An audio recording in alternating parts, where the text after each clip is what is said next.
सपाचे आमदार अबू आझमींचं निलंबन झालेलं आहे। अधिवेशन संपेपर्यंत अबू आझमींचं हे निलंबन करण्यात आलंय। विधानसभेमध्ये चंद्रकांत पाटील यांनी हा प्रस्ताव मांडला। अबू आझमींविरोधात ठराव एकमतानं सहमत झाला आणि त्यानंतर अधिवेशन संपेपर्यंत त्यांचं निलंबन करण्यात आलंय। सपा आमदार अबू आझमी यांनी औरंगजेबाविषयी केलेल्या वादग्रस्त वक्तव्याचे पडसाद विधिमंडळ कामकाजात उमटले। दोन्ही सभागृहात अबू आझमींच्या विधानावरून जोरदार गोंधळ झालाय। त्यांचं सदस्यत्व रद्द करा अशी मागणी भाजपा मुनगंटीवार यांनी केली आहे। सुधीर मुनगंटीवार विधानसभेत आक्रमक झाल्याचं पाहायला मिळालं। अखेर अधिवेशन संपेपर्यंत अबू आझमींचं निलंबन करण्यात आलंय।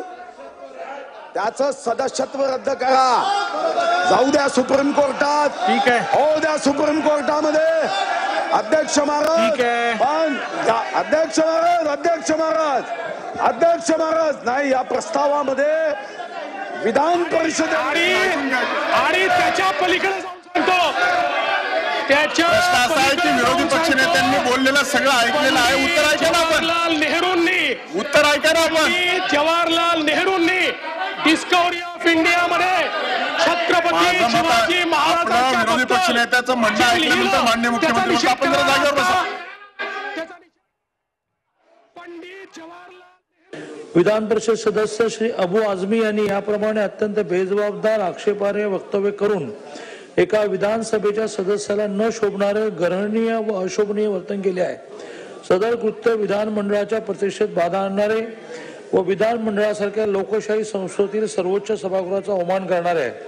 अशा प्रकारे विधानसभा सदस्य श्री अबू आझमी यांनी अत्यंत गंभीर स्वरूपाचे अशोभनीय वर्तन करून विधानमंडळाची प्रतिष्ठा मलिन केल्यामुळे ही विधानसभा असा ठराव करत आहे की श्री अबू आझमी यांचे सदस्यत्व विद्यमान अर्थसंकल्पीय अधिवेशनाच्या शेवटच्या दिवसापर्यंत निलंबित करण्यात यावे।